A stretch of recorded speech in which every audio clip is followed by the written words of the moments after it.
Subscribe करें और bell दबाएं ताकि कोई खबर रह न जाए।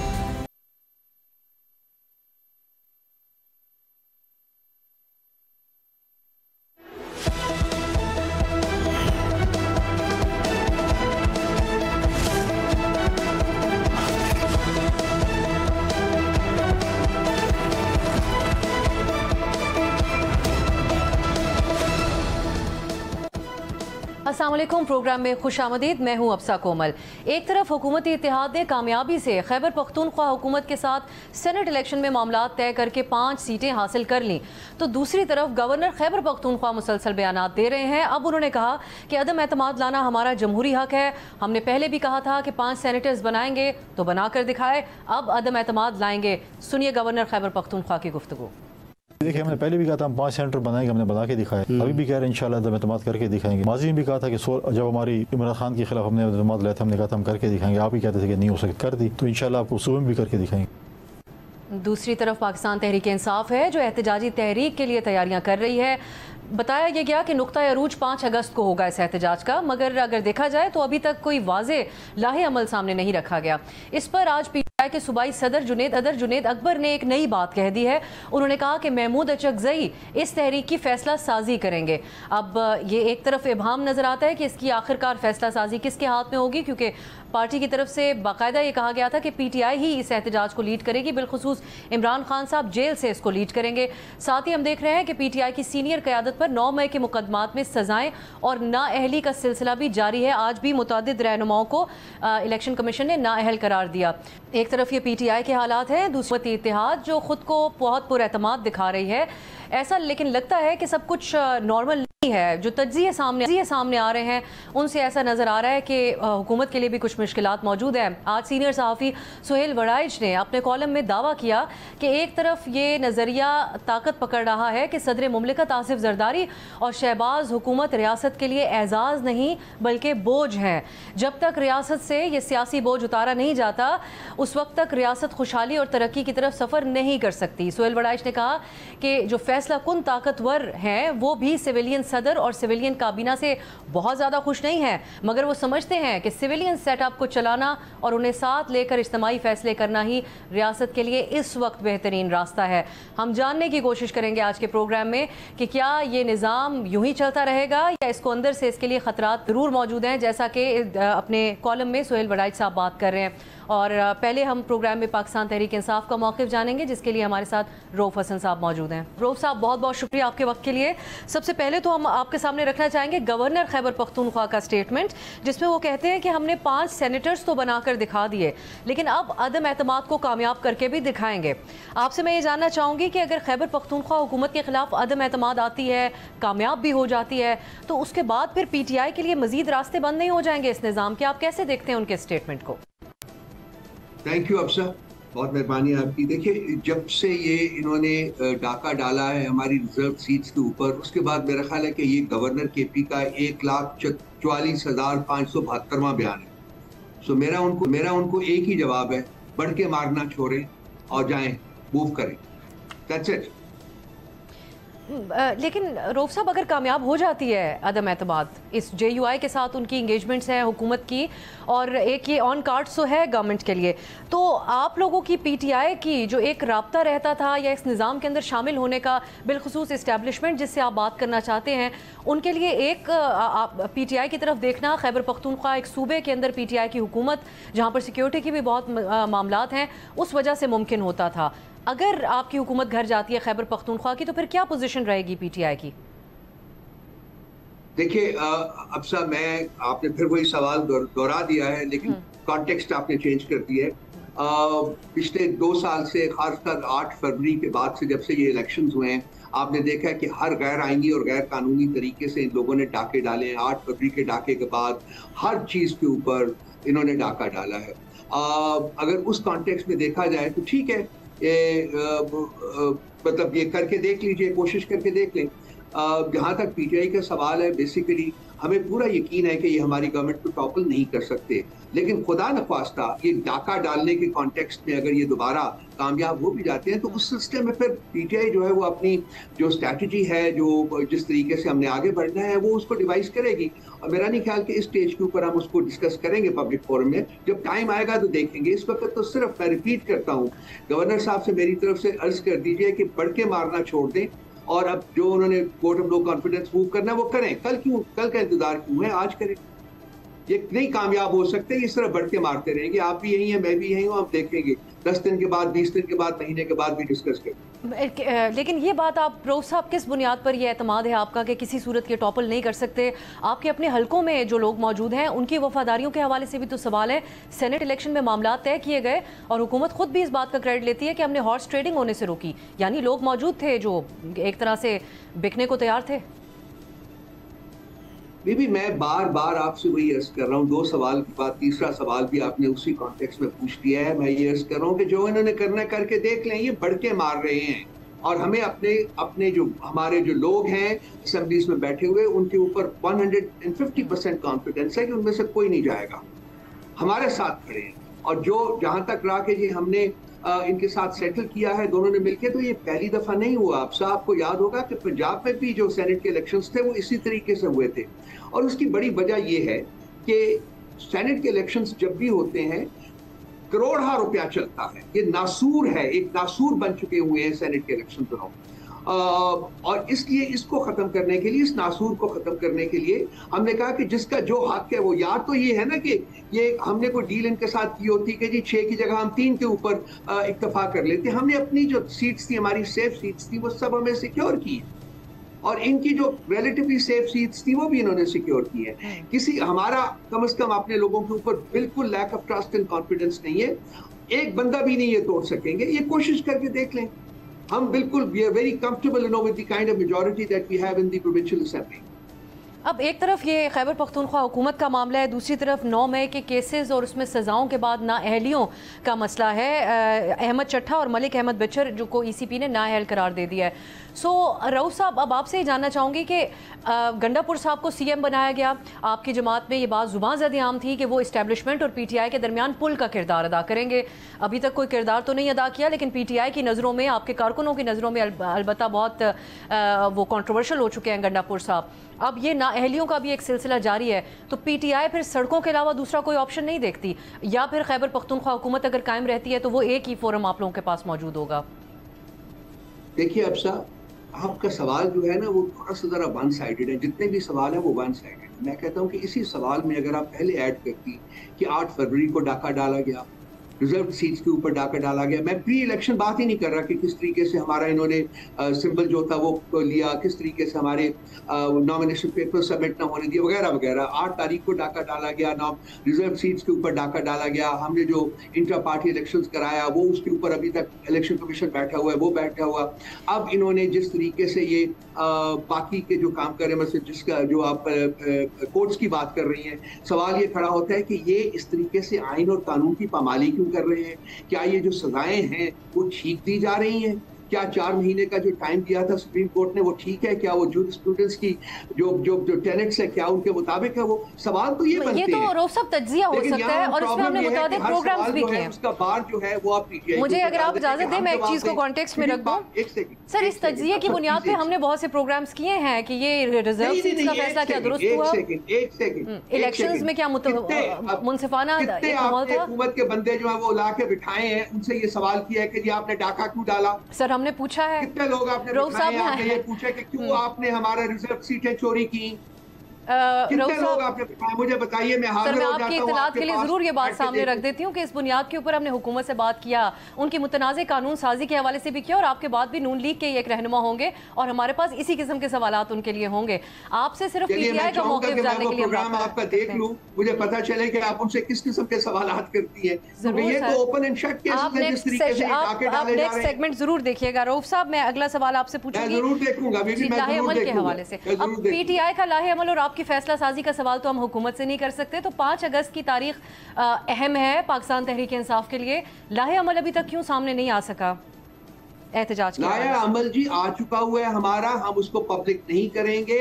ये डेली बेसिस के ऊपर जो हमारे एहतजाज ऑलरेडी शुरू हो चुका हुआ है, पंजाब में भी हो रहा है, सिंध में भी हो रहा है, केपी में हो रहा है, बलूचिस्तान में हो रहा है। आई एम श्योर कि आपके लोग आपको रिपोर्ट कर रहे होंगे। ये इंटेंसिफाई होता जाएगा टिल 5 अगस्त। जो लाया अमल हमारे पास है उसके ऊपर अमल कर रहे हैं, लेकिन हम उसको पब्लिक नहीं करेंगे, ये पार्टी का फैसला है। ठीक है, और इस लाहे अमल में गवर्नमेंट के लिए कोई सरप्राइज होगा माजी के आपके एहतजाज के मुकाबले में? कुछ नया लाहे अमल होगा ये? देखिए, जो बेसिक जो चेंज है, डिफरेंस है, लास्ट टाइम हमने जितने भी इससे पहले हमने एहतजाज किए हैं वो वन इवेंट फोकस्ड एहतजाज होते थे। वो संगजानी का हो गया या लाहौर का हो गया या डी चौक का हो गया, 26 नवंबर का हो गया जिसमें गोलियां भी चल गई। वो एक इवेंट फोकस्ड होते थे कि जी आके यहाँ आके एहतजाज करना है। ये जो एहतजाज है ये पाकिस्तान की हर कॉन्स्टिट्यूंसी से में हो रहा है इस वक्त। ये ग्रास रूट्स लेवल से ये जो एहतजाज है ये ऊपर उठेगा और वो पूरे मुल्क में स्प्रेड आउट है। सो ये कोई एक इवेंट फोकस्ड एहतजाज नहीं है। और आगे आप देखेंगे कि बिटवीन नाउ एंड 5 अगस्त मुख्तलिफ इक़साम के इवेंट्स जो है वो किए जाएंगे। मैं उनको डिटेल नहीं जाऊंगा उनमें, लेकिन ये है कि वो कॉन्स्टिट्यूंसी में जो भी इवेंट को करना चाहेंगे, जो लोकल हमारी तंजीम की लीडरशिप है, जो हमारे वहाँ के MNAs हैं, MPAs हैं, वो अपना जो एहतजाज है उसी तरीके से वहाँ वो करेंगे। और ये जो एक मोमेंटम है ये बिल्ड होता जाएगा टिल 5 अगस्त। और फिर खान साहब डिसाइड करेंगे कि आगे इस एहतजाज को किस तरीके से लेना चाहिए। अब ये भी दो तरह के, ये मुल्कगीर एहतजाज है, मुल्कगीर एहतजाज होगा, एक जगह के ऊपर फोकस्ड एहतजाज नहीं है। दो तरह के बयानात हैं। अब इस हवाले से भी कुछ क्लैरिटी अगर आप अपने कारकुन के लिए भी या फिर बतौर मीडिया हमारे लिए भी।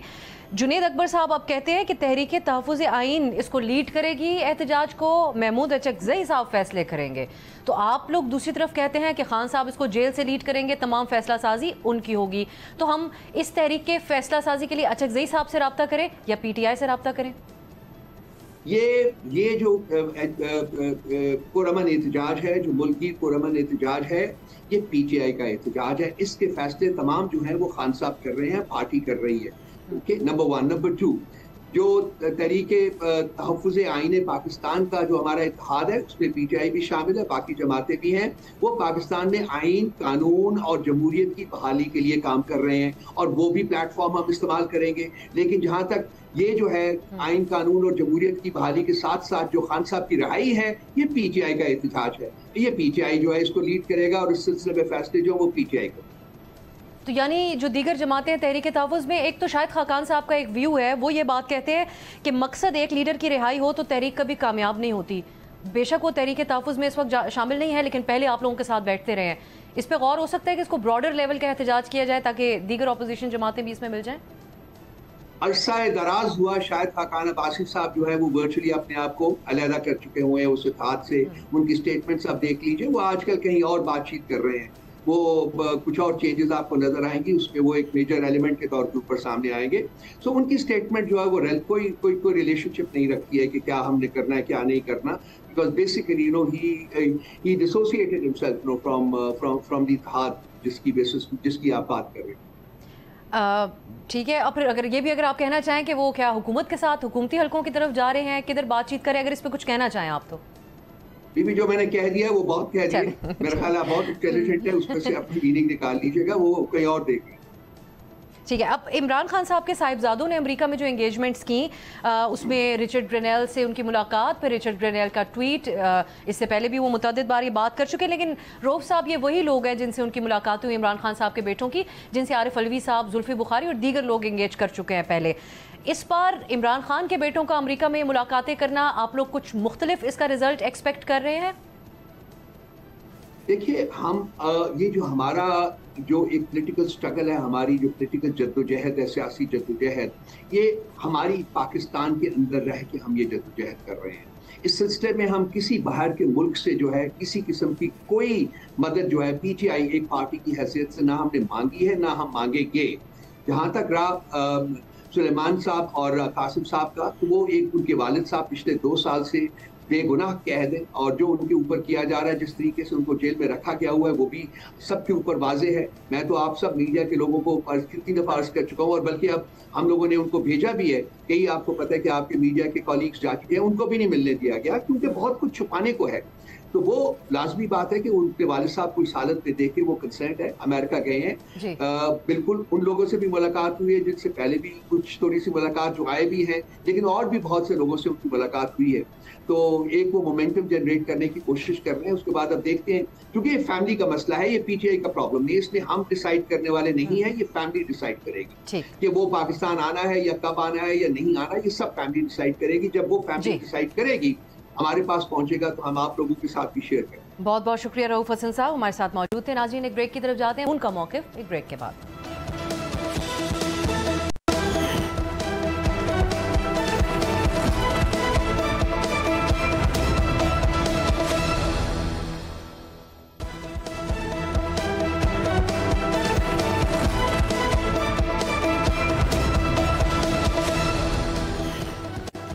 ब्रेक के बाद खुशामदीद। मुल्की सियासी मामलात पर बात करेंगे। मुस्लिम लीग नून के सीनियर रहनुमा मियां जावेद लतीफ़ साहब हमारे साथ मौजूद हैं। मियां जावेद साहब, आपसे सबसे पहले तो हम बात करना चाहेंगे, अमूमी तौर पर तज्ज़िये को हम खबर नहीं बनाते, लेकिन कुछ ऐसे सीनियर कॉलीग्स हैं जो तज्ज़िया वो पेश करते हैं वो वक्त के साथ दुरुस्त भी साबित हो जाता है, जैसा कि सुहेल वड़ाइच साहब अपने कॉलम में जो बातें कहते हैं। आज उन्होंने अपने कॉलम में ये दावा किया है कि सदर जरदारी, और ये उनके अल्फाज में आपके लिए रिपीट करती हूँ ताकि इस पर आप रिस्पॉन्ड कर सकें।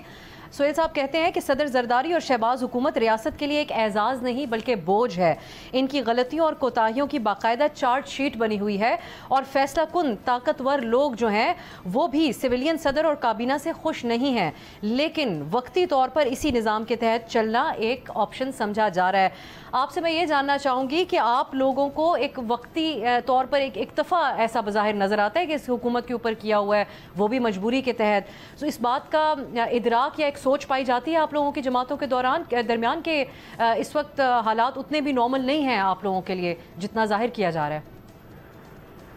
नहीं, मेरी गुजारिश ये होगी कि पाकिस्तान के हालात पिछले कई सालों से ऐसे बना दिए गए, ख़ास तौर से परवेज़ मुशर्रफ के बाद से आज तक के उस वक्त के अदारों के सरबराहान हैं, उन्होंने ख़ास तौर पर जब जनरल बाजवा, जनरल फैज़ अमीर या साकिब निसार या बंदयाल साहब तक का जो पीरियड है, इन्होंने तो अपने मफादात के लिए और अपने हफ्ते इक़्तिदार के लालच में या अपने दीगर ख्वाहिशात को पूरा करने के लिए जिस तरह पाकिस्तान को डुबोया है, उसका अशरे अशीर भी लोगों को इल्म नहीं है। और मैं इसीलिए ये बात बार बार कहता रहता हूँ कि आज के जो सरबराहान हैं या तर्जमान हैं मुख्तलिफ अदारों से, उनको हकीकत कौम को बतानी चाहिए, ताकि जो मलबा आज के अदारों के सरबराहान जो है उन पर पड़ा हुआ है, वो कम अज कम उनको लोगों को हकीकत की अदाई हो सके कि कसूर किसका है। अब देखें ना, बार बार ये बात की जाती है कि जनाब क्या अदलिया आज़ाद है, क्या इस तरह के जो फैसले आ रहे हैं। भाई बात ये है कि आप ये देखो कि क्या 2017 में जो फैसले करवाए गए या किए गए, क्या वो आज़ाद अदलिया या आज़ाद अदारे या इंसानी हकूक़ इस चीज़ की इजाज़त देते थे?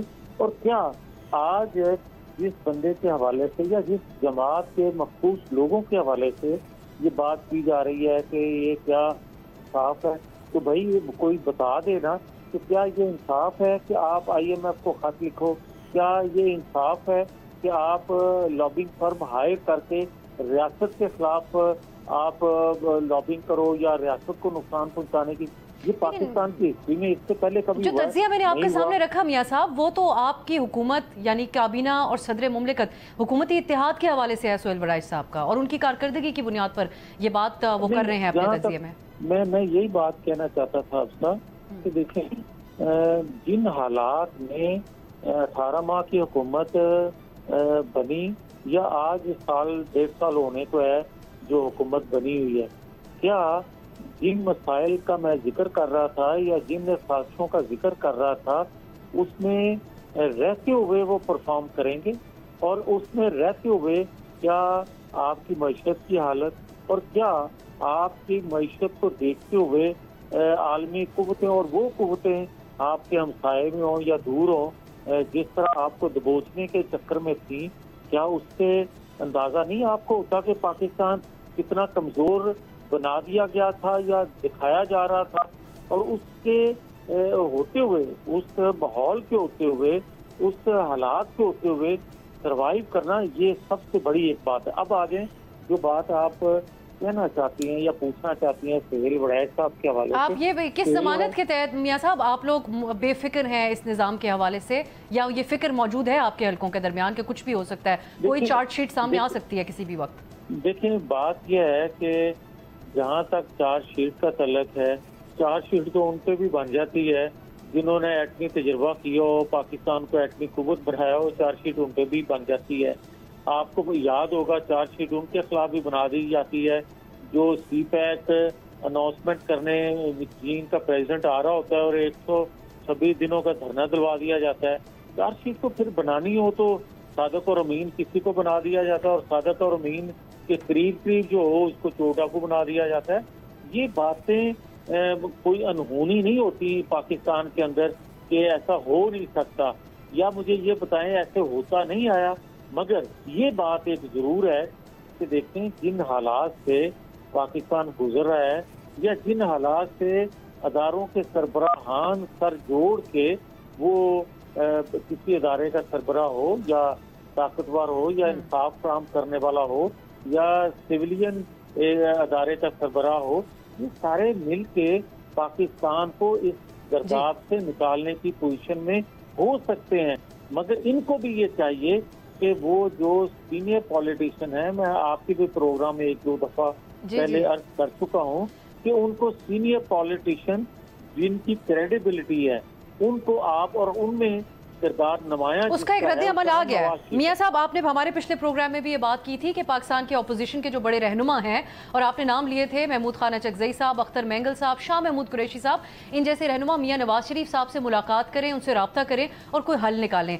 एक जवाब तो इसका ये है कि PTI ये कहती है कि अचकजई साहब ही उनकी आइंदा दिनों में जो तहरीक होगी उसकी फैसला साजी करेंगे। हम ये चीज़ देख रहे हैं कि एक तहरीक तहफ़्फ़ुज़ आइन बनाई गई थी, उसमें अपोजिशन के यही लीडरान शामिल थे और उनका तो मुकदमा आपके खिलाफ है और आपकी हुकूमत और जमात के खिलाफ है कि इस वक्त आइन की खिलाफ वर्जियां हो रही हैं और आप लोगों के एमा के ऊपर हो रही हैं, आपके इक़्तिदार को तवील करने के लिए हो रही हैं।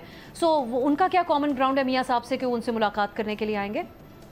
अच्छा, मुझे ये बता दे कोई जो ये बात करते हैं कि क्या आइन का तहफ़्फ़ुज़ ये करेंगे जिन्होंने आइन को पामाल किया, आइन का तहफ़्फ़ुज़ ये करेंगे जो ताहयात किसी को एक्सटेंशन देने के लिए तैयार हों, आइन का तहफ़्फ़ुज़ ये करेंगे जो बार बार इक़्तिदार से उतरने के बाद भी भीख मांगते रहे उनसे, आइन का तहफ़्फ़ुज़ ये करेंगे जो आज की इस्टेब्लिशमेंट से भी बात करना चाहते हैं मगर आइन के जो रखवाले हैं या आइन के लिए जद्दोजहद जो करते हैं, थोड़ी करते हैं या ज्यादा करते हैं, उनके साथ बैठने को तैयार नहीं है। और आज पहली दफा नहीं हो रहा, जब ये बरसरी इक़्तिदार थे उस वक्त भी उस वक्त की अपोजिशन के साथ बैठने के लिए तैयार नहीं थे।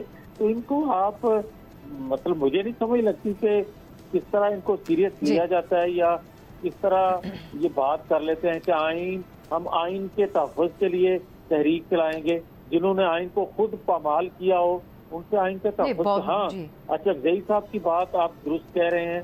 हाँ, आप बात पीर पगड़ा सिंह से बात करेंगे, मैं बात मानूंगा, मैं अख्तर मेंगल बात करें, मैं फिलहाल लेकिन हमें मियां साहब हमें फिलहाल अचकजई साहब आप लोगों के साथ किसी भी तरह का इत्तेफाक राय करते हुए नजर नहीं आते। बहुत भी हम यहाँ जावेदी साहब एक ब्रेक की तरफ जाते हैं। खैबर पख्तूनख्वा के साथ जो कबायली इलाकों में सिक्योरिटी की सूरत हाल भी ख़राब है, दूसरी तरफ एक अवामी एहतजाज और रद्द अमल भी है, इसकी क्या तफसील है हम आपके सामने रखेंगे एक ब्रेक के बाद।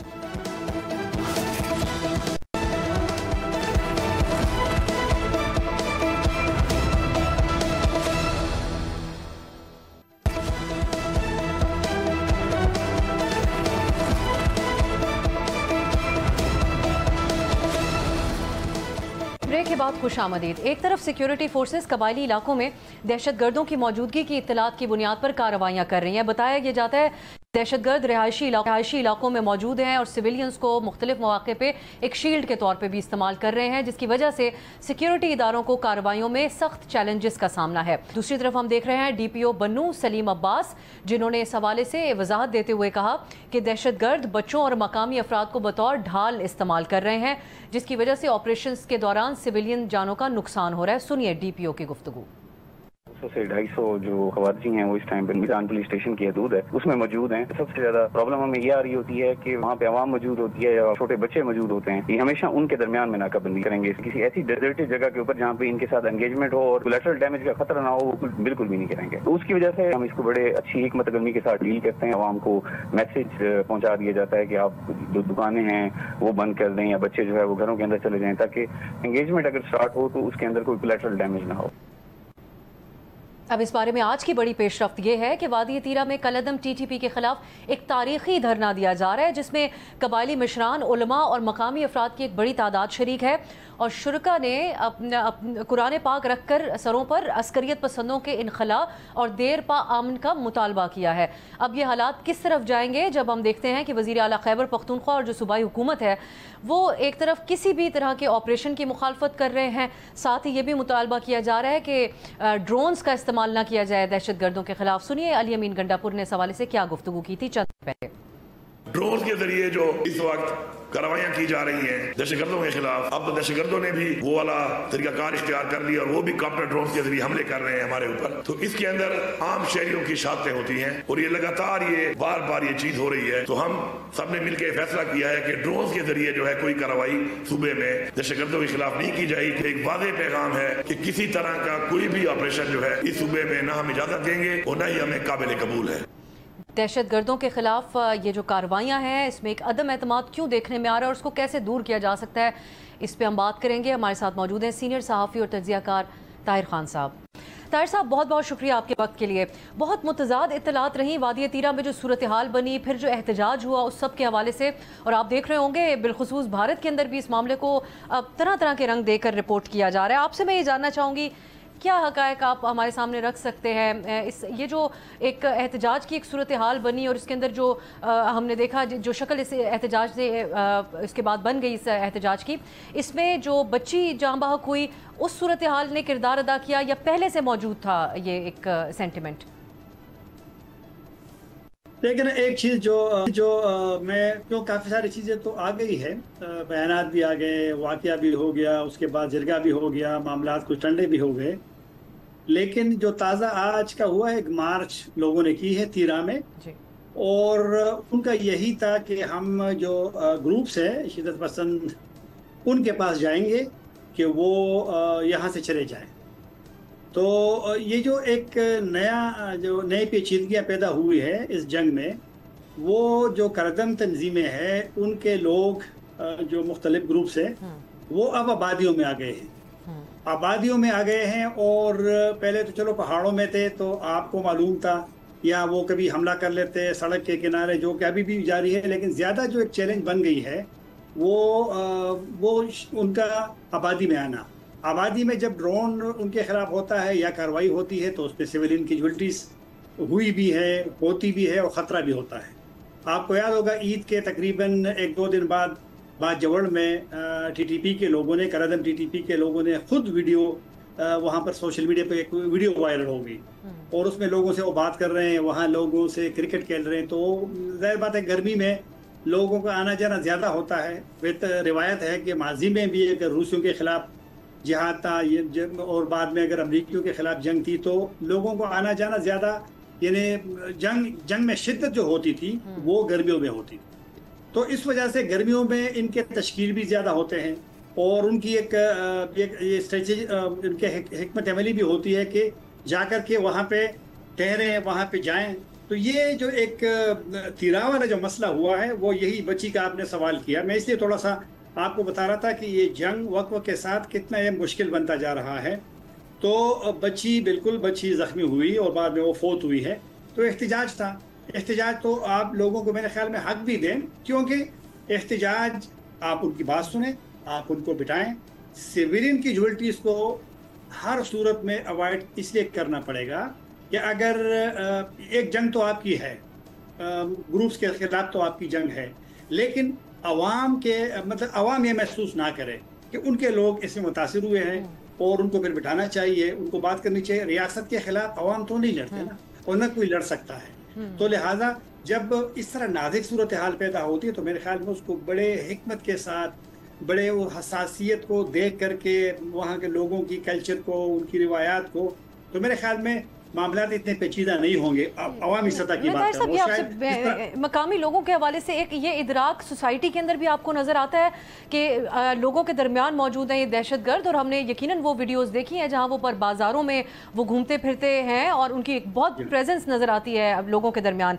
दूसरी बात ये कि जब लोगों के दरमियान मौजूद हैं दहशतगर्द तो एक फोर्सेस के लिए भी एक चैलेंजिंग सूरत हाल होती है उनके खिलाफ कार्रवाई करना। तो ये अंडरस्टैंडिंग लोगों के दरमियान मौजूद है या आप समझते हैं इसको डेवलप करने की जरूरत है वहां के जो मकामी लोग हैं उनके दरमियान? एक तो मैंने आज की बात की है कि आज लोग खुद निकले हैं, और जो वहां पर खबरें हमारे साथ भी शरीक हुई है, आपके साथ भी आपके नुमाइंदों ने शरीक की होंगी, उसमें बुनियादी तौर पे और काफी सारे लोग हैं उस मार्च में। हालांकि तीरा की आबादी इतनी नहीं है, पहाड़ी इलाका है, ज्यादा इलाके अभी भी वहां पर इनएक्सेसिबल है, वहां पर बंदा पहुंच भी नहीं सकती है। तो अभी कुछ सड़कें बन गई हैं, तो तीरा तो बहुत एक जोग्राफिकली भी एक बहुत मुश्किल और पेचीदा इलाका है। लेकिन वहाँ मैं देख रहा था कि बहुत लोग पहाड़ों पे जा रहे हैं कि हम जाएंगे, हम वहाँ पर जो शिदत पसंद है उनके साथ उनको रिक्वेस्ट करेंगे, क्योंकि उनकी मौजूदगी फिर ज़रूर आवाम के लिए मसला होगा। ये जो मीर अंशाम में शुमाली मीर अली में जो मसाइल हुए हैं गुज़िश्ता चंद हफ्तों में, तो सिक्योरिटी फोर्सेस का यही था। जब बड़ा हमला हुआ 28 जून को जिसमें 13 फौजी शहीद हुए मीर अली में, तो उसके बाद फोर्सेस का लोगों से यही मुतालबा था कि आप इन लोगों से कहें कि वो यहाँ से चले जाएं। तो लिहाजा क्योंकि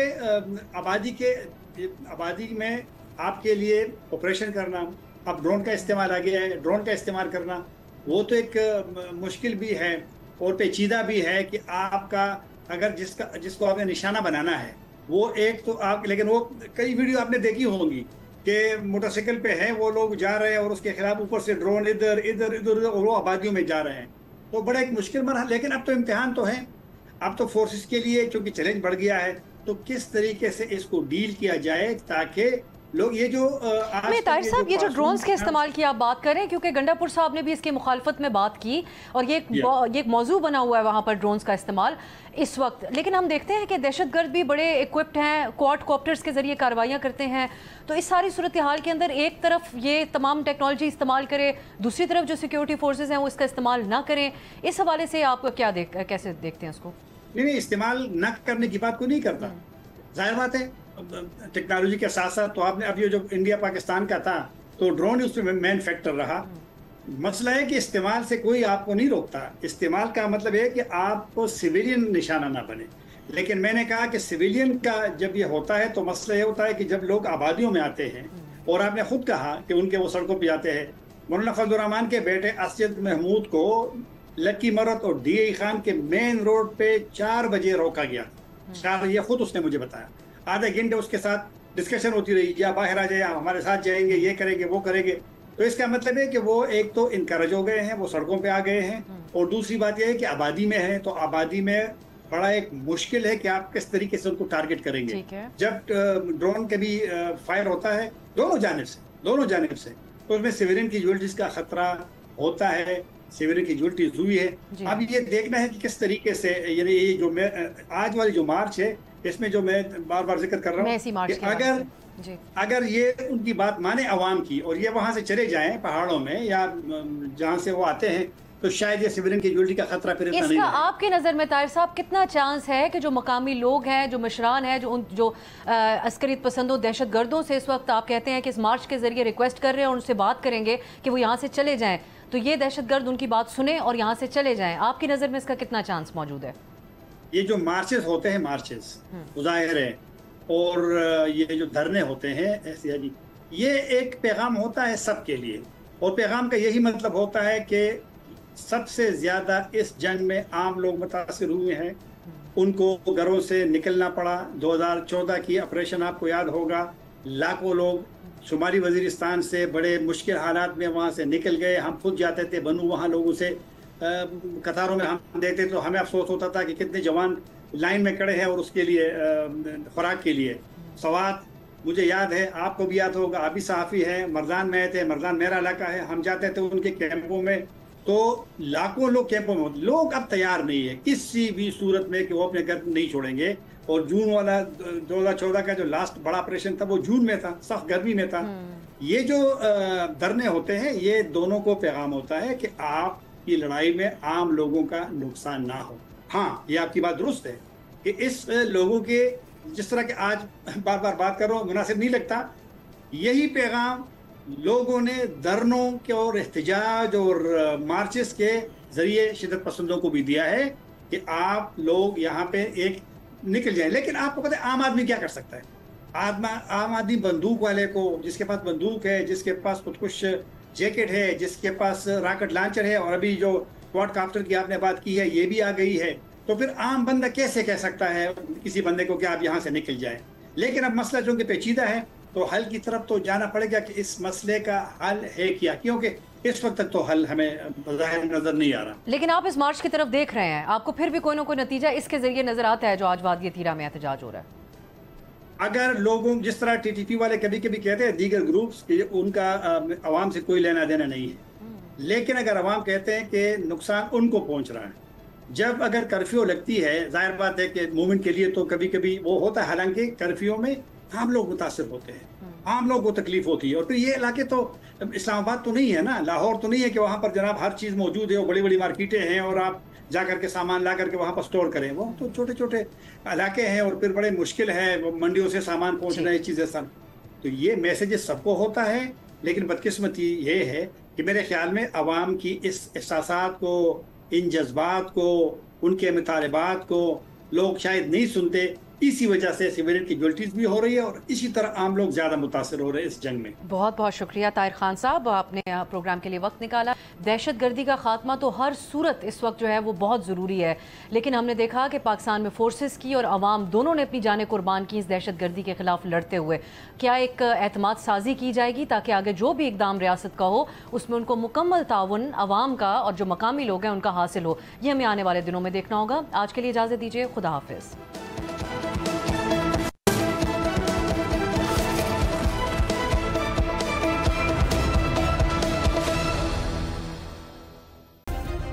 सब्सक्राइब करें और बेल दबाएं ताकि कोई खबर रह न जाए।